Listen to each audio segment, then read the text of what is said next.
Several years ago, I had someone share a phrase with me that for me was absolutely transformational. It goes something like this: no one can do it for you, but you can't do it alone.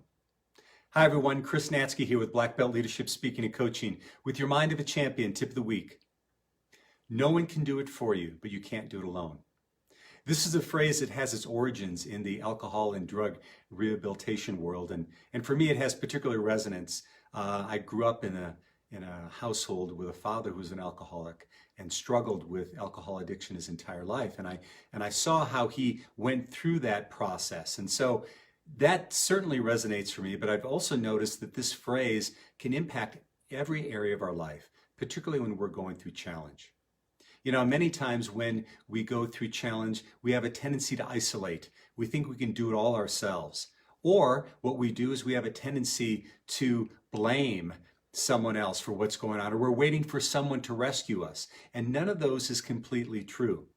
Now, when we go through those challenges, they're not necessarily bad times, even though they can be really uncomfortable when we're going through them. You know, but think about the times in your life where you've gone through challenges and now you look back at it in retrospect and you're like, wow, that's some of the best growth time that I ever had in my life. If you're sitting around the kitchen table reminiscing, many times you're not just talking about the easy things that happen. Oftentimes you're talking about the times that with pride you went through a challenge, you were able to get out the other side. So think about this though.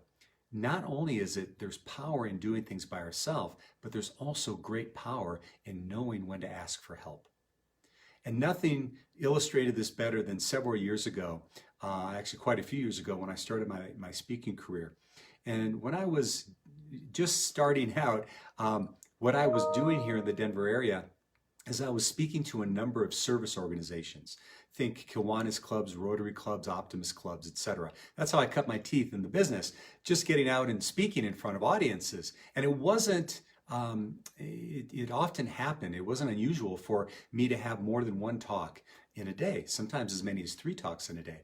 And so I had been doing a breakfast talk for a group in Lakewood, Colorado, and had been talking about this concept of overcoming challenges. And at the end, like most of the time, people would come up and speak to me. And a gentleman came up and said, "Hey, I loved your talk, but I have some feedback for you."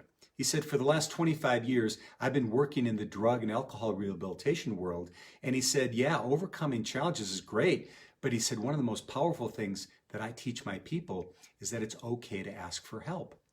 And he said, in fact, in all of his years of working with patients, he said, and clients, he said, that's one of the most powerful lessons that he's been able to share. And I said, "You know what, sir, I love what you're saying. In fact, so much so, I'm going to add it to my talk. And I have an opportunity actually to do it this afternoon because I had a luncheon talk as well." So I gave the talk and I added what I told him I was going to do. And once again, at the end, people were coming up to speak with me. And as I was in line with this man in front of me, I couldn't help but notice an elderly man right over his shoulder. A man who looked to be in his mid to late 70s was shuffling along toward me, and he was dragging along on wheels an oxygen tank, and he had tubes into his nose. So now finally, the elderly gentleman comes in front of me and he says, "Man, I really loved your talk." And he goes, "But you know, in my life," he goes, "I've had it all. I have a great wife, I got great kids, a beautiful home, I had an amazing business." He said, "But then this happened to me." And he pointed to the tubes in his nose. And he said, "Then I needed to learn how to ask for help." And so my point in sharing this story with my friends is, let's not wait to ask for help until we absolutely have to. Let's allow the pride to kind of move away. It doesn't mean that we're not ever taking responsibility. What it means is when we're up against it and we know that we could benefit from someone's assistance, their words of encouragement, their wisdom, that we take advantage of it. One of my teachers told me long ago is that 100% strength comes from 100% vulnerability. So where do you have an opportunity to ask for help in your life? And how can you impact your life and the lives of others because you're willing to let your ego get out of the way? Be a leader, but at the same time ask for help. So there you have it, my friends. That's my message for you today. I hope it helped. I hope you saw some pieces of that inside that you can use. And I encourage you this week, look at for some areas that you not only can ask for help, but you can help others as we're all in this together. So thanks so much for listening. Make sure to like, share, and comment. And this has been Chris Natzke with Black Belt Leadership Speaking and Coaching.